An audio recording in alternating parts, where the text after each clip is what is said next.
Welcome to the presentation of TardisDB, extending SQL to support versioning. The highlighted example is Wikipedia, which needs version control to track the history of an article. It needs 3 tables, one table page to store the title and one table revision to track the history. Both reference to the table page content, which stores the actual content.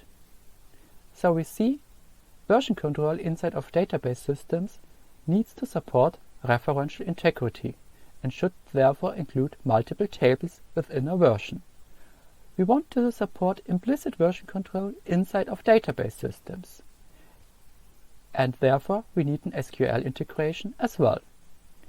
This talk is structured as follows. First, we will present the SQL integration with statements for branch creation and version retrieval. Then we present the concept of TardisDB, an integration into a main memory database system. Afterwards, we will evaluate the performance using a benchmark using text compression based on Wikipedia. The SQL integration is downward compatible to SQL 92. To show that we support reference constraints, we first create 2 tables with a reference in between.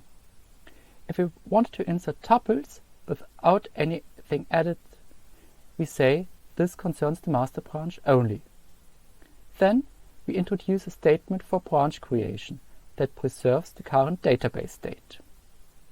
If we want to insert or retrieve tuples from a certain branch, we have to add the keyword version after the table name to identify a certain version.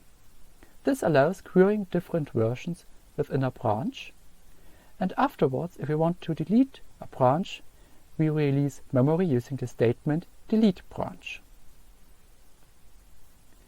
We now present the concept behind TardisDB. TardisDB, time and relative dimensions in databases, supports 2 dimensions, one for inserts and one for updates. We use bitmaps for insertions and deletions. The bitmaps for every branch indicate included tuples.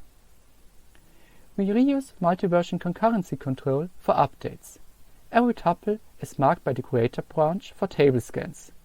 We have one prioritized master branch for which we need no further operations, which is stored in a column store. Updates happen in place. Previous versions are chained in buffers. Let's show a short example. We first insert tuples in the master branch. Afterwards, we create branch 1. If we now modify a tuple in the master branch, it does not affect tuples in branch 1. If we modify tuples in branch 1, it only affects tuples in branch 1. We can also create another branch and update the tuples concerning only branch 2. Afterwards, we can also create a branch 3 and delete tuples. So these tuples are no longer visible in branch 3 as the bit is unset. If we want to retrieve a tuple, it works as follows. Timestamp TS for every branch and every tuple indicates whether a tuple is included or not. At first, we have to check the bit in a bitmap here on the left. If the bit is set, we can evaluate the predicate active.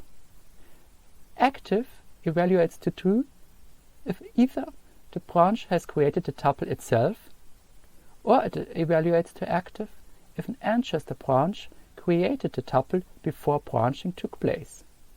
Afterwards, we take the latest active entry, the one with the highest timestamp.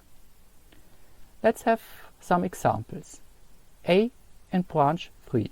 The bit is not set, so this tuple is not visible. C in branch 3 is visible, and as we updated it here, this is the latest active tuple, so it returns C14. A in branch 1. Branch 1 has a timestamp of 5 when it was created. A6 was updated afterwards, so the latest visible entry is A1, and this one is returned for branch 1. To benchmark different approaches and TardisDB, we created the TARDIS benchmark. It is based on Wikipedia, based on the schema of MediaWiki with tables for page, content and revision. XML page dumps as input allows flexible workload. We compare two text compression methods, snapshot, the default, which stores every change as a whole, and diff, that stores changes to the latest version as a delta of differences. We measure three operations: insert, to insert pages and to compute the deltas; retrieve latest, to retrieve the latest page version, the default use case for Wikipedia; and retrieve first, that needs to apply all data to retrieve the first version. We benchmarked using the full page edit history from August 2018. Let's have a look at the insert performance and the space requirement. As we see, if we store the snapshots, we need 100% of the original size, which is obvious. But when we wanted to compute the differences, this needed more time, as we need to compute all differences. Let's have a look on the retrieve performance, on retrieve latest and retrieve first. As we see, TardisDB was optimized for this workload, and we see that TardisDB allows the most operations per second, so it is the fastest. This is also the case for retrieving the first version, as TardisDB is highly optimized for retrieving versions within a chain. To summarize, TardisDB showed the best performance for retrieving the latest version. Nevertheless, Git showed the best compression and also allowed good retrieval times. Lighttree was fast but only allowed up to 1024 branches and consumed a lot of space. Our diff-based approaches consumed 90% less space than a snapshot approach. Here on the left we see the measurements summarized. On the left we see TardisDB, which is always the fastest, but it also consumes nearly 100% of the original space. So as future work, we need to combine version chains with difference-based compression methods to reduce the space consumption. And also TardisDB only allows one user at a time. So in a future work, we need to enable multi-version concurrency control within TardisDB. I want to show you two examples how versioning within database systems works. One example uses a university schema. Another one is based on Wikipedia data.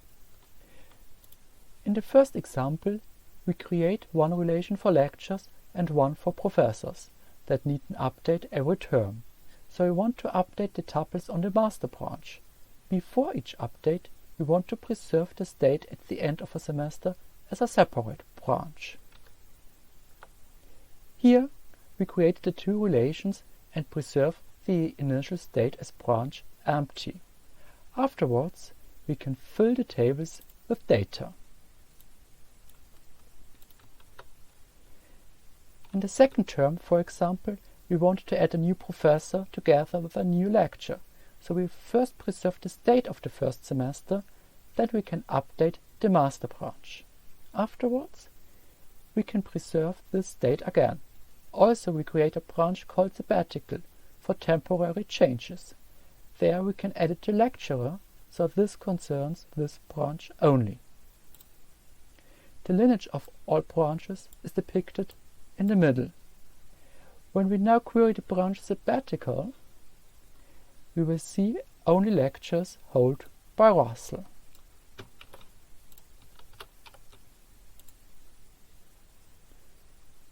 The branch empty was created before any tuples have been inserted, so no tuples appear.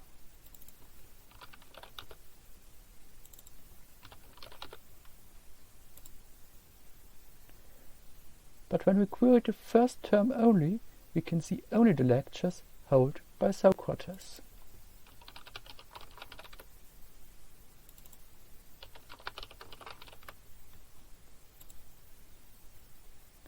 For the second term, both professors are visible.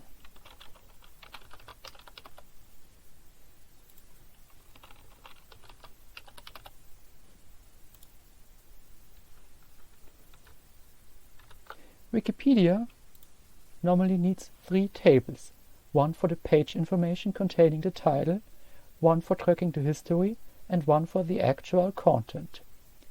With versioning, we only need 1 table anymore. For the Wikipedia example, we first show the current schema that we fill with data from a CSV file. When we want to edit an article, we have to touch these 3 relations.